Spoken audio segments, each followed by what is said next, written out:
જય Hind. Gujarati study and education ચેનલમાં તમારા દરેક મિત્રોનું હાર્દિક સ્વાગત છે. તો આજે આપણે વિડીયોમાં જોવાના છીએ એક નિબંધ જેનું નામ છે ઇન્ટરનેટના લાભાલાભ. તો મિત્રો, આ નિબંધ લખતા પહેલાં આપણે એના મુદ્દા જોઈ લઈએ. તો સૌથી પહેલાં મિત્રો આપણે એની જોઈએ પ્રસ્તાવના. ત્યારબાદ આધુનિક યુગની શોધ વિશે આપણે થોડુંક લખી શકીએ. એના પછી ઇન્ટરનેટના ઉપયોગો, શું શું કામમાં આવે છે એના વિશે લખી શકીએ, અને ઇન્ટરનેટનો દુરુપયોગ કેવી થાય છે એના વિશે પણ આપણે લખી શકીએ છીએ, અને યુવા વર્ગ પર એની અસરો શું થાય છે એના વિશે પણ થોડું લખી શકીએ છીએ. ઇન્ટરનેટની આવશ્યકતા શું છે એના વિશે આપણે લખી શકીએ, અને સંચારનું ઉત્તમ માધ્યમ પણ ઇન્ટરનેટ છે એના દ્વારા પણ આપણે લખી શકીએ છીએ, અને છેલ્લે એનો ઉપસાર લખીને નિબંધની આપણે પૂર્ણાહુતિ કરી શકીએ છીએ. તો શરૂઆત કરીએ આપણે નિબંધની. જોઈએ તમારી સમક્ષ નિબંધ મૂકવાનો પ્રયત્ન કરીએ કે સાંપ્રત યુગમાં ટેકનોલોજીએ કમ્પ્યુટરની શોધ માનવજાત માટે માત્ર અદ્ભુત સિદ્ધિ જ નહીં પણ આશીર્વાદ પુરવાર થઈ રહી છે. કમ્પ્યુટરને કારણે આજનો માનવી જ્ઞાનાત્મક, વ્યવસાયિક તેમજ વાણિજ્ય વિષયક સુવિધાઓ સરળતાથી પ્રાપ્ત કરી શક્યો છે. માનવજાત માટે આ સેવાઓનો રચનાત્મક ઉપયોગ થાય તો તે આશીર્વાદરૂપ બની જાય, ને જો ખંડાત્મક ઉપયોગ થાય તો અભિશાપરૂપ બની શકે છે. જોઈએ આપણે આગળ કે રચનાત્મક દ્રષ્ટિએ ઇન્ટરનેટ એ અકલ્પ્ય માહિતીનો અપૂર્વ ખજાનો છે. વાસ્તવિક રીતે તો એ એક માધ્યમ છે.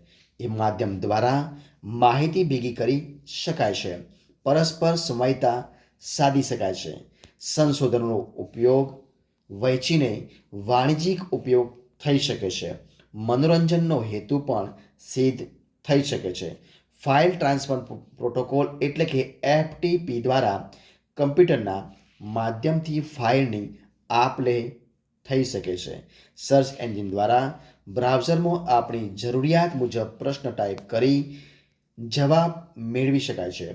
www વર્લ્ડ વાઇડ વેબ દ્વારા જે વેબ સર્વર છે એ વેબ સર્વર તરીકે ઓળખાતી સેવા છે. એટલે વેબ એટલે કે કરોડિયાનું જાળું. આ જાળા દ્વારા વિશ્વના અનેક કમ્પ્યુટર સાથે સંપર્ક સાધી શકાય છે.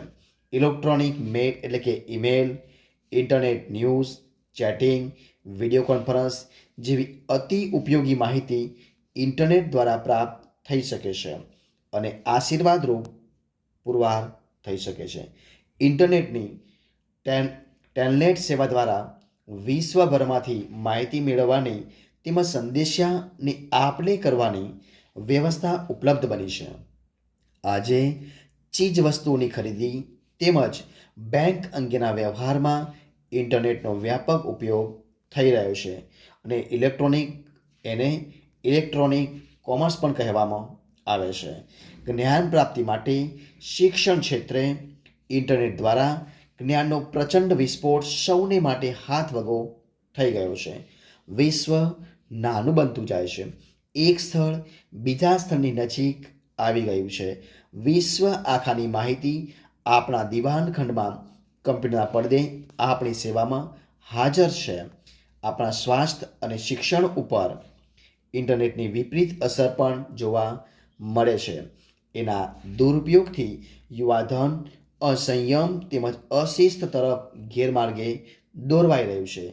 ભારત જેવા બેરોજગારીથી પીડાતા દેશમાં બેકારીનું પ્રમાણ પણ વધી રહ્યું છે.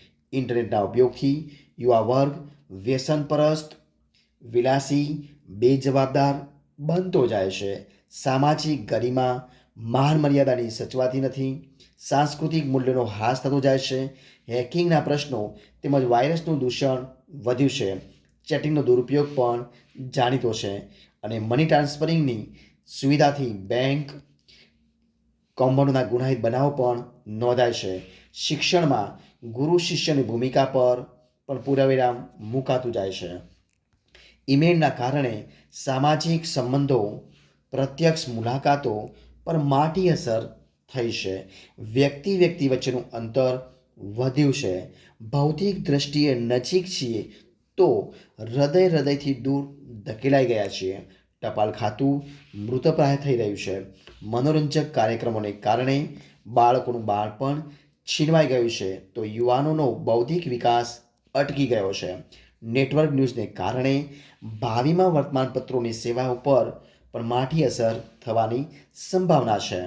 ઇન્ટરનેટ સંદર્ભે અમેરિકન નૃવંશશાસ્ત્રી રોજ ગોલ્ડનેસ કહે છે, આપણે માનવજાતની એક નવી જ પેઢીને ઉછરી રહ્યા છીએ જે માં કરતાં મશીન પાસેથી વધારે શીખશે.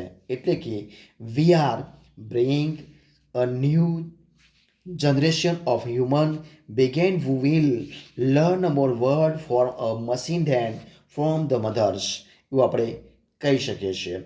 આમ ઇન્ટરનેટનો વિવેકપૂર્વક ઉપયોગ માનવજાત માટે આશીર્વાદ સાબિત થઈ શકે એમ છે, પણ અવિવેક તેમજ ગેરસમજપૂર્વકનો અતિરેક થશે તો માત્ર આર્થિક ક્ષેત્રે જ નહીં પણ કૌટુંબિક, સામાજિક તેમજ સાંસ્કૃતિક ક્ષેત્રે માનવજાતને ભારે મોટું નુકસાન થશે.